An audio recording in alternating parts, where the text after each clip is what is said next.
not be ranking these in this video. Okay, with that finally done, how about we go ahead and explain the rest of the Logia devil fruits next. The one most people usually forget is the soot fruit eaten by Karasu of the Revolutionary Army. With it, Karasu can fully transform into soot, which is basically the dust created by burning wood or coal. Yeah, it's not the best thing to transform to, but hey, Karasu looks happy with it. 49th place. A way cooler Logia fruit is the flame fruit, currently in possession of Sabo. Besides granting the user the ability to transform into fire, this devil fruit is also highly destructive, able to destroy the entire fleet of ships in a single attack.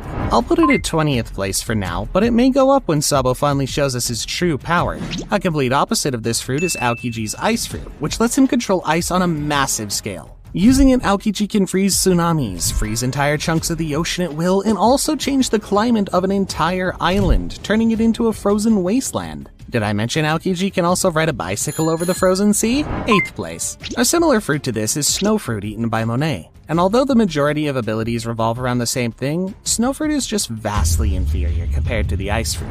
48th place. The weirdest out of all Logias has to be the Forest Fruit eaten by Admiral Greenbull. Instead of granting the user the ability to transform into an element, it literally lets the user turn themselves into any type of plant life. As with other Logias, the user is completely unharmed by physical attacks, and if their body is destroyed, they'll just regenerate by sprouting out of the ground like a plant. It's also objectively the coolest Logia fruit because the user can attach a flower to their back and fly that way. Go ahead, show me something cooler than this. I'll wait. That's what I thought. 21st place. Enel's Rumble Fruit is another really destructive Logia and allows the user to transform into and control lightning. Even by Logia standards, this fruit is incredibly strong, and using it, Enel can smite anyone in close proximity with lightning, shoot lightning out of his hands, and even restart his own heart using the electricity. If someone more competent than Enel had this devil fruit, the world would be in serious trouble. 10th place. Glint Fruit was eaten by Admiral Kizaru, and instead of allowing him to control lightning from the sky like Enel's fruit, this one grants the user the ability to control light itself. This means that Kizaru can move at light speed, shoot laser beams, and attack opponents with lightning-fast kicks. He can also create clones of himself out of scattered light particles. 9th place. Some less destructive but still really powerful Logias are Sand Fruit, eaten by Warlord Crocodile,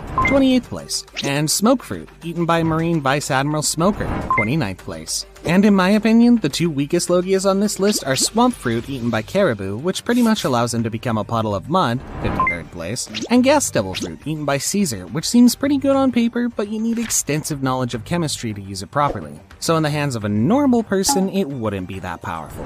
52nd place. Besides the Dark Fruit, which we've covered earlier, without a doubt the strongest Logia is Akainu's Magma Fruit. This ability is pretty much the same as Flame Fruit, but on a completely different level. This is a purely offensive devil fruit, and with it Akainu can melt almost any material he comes into contact with, disfigure people's bodies, and is even powerful enough to change the climate of an entire island similar to Aokiji. Pretty much a fire fruit, but even hotter. 7th place. With that, all 13 Logias are finally covered. However, there are still 120 devil fruits left,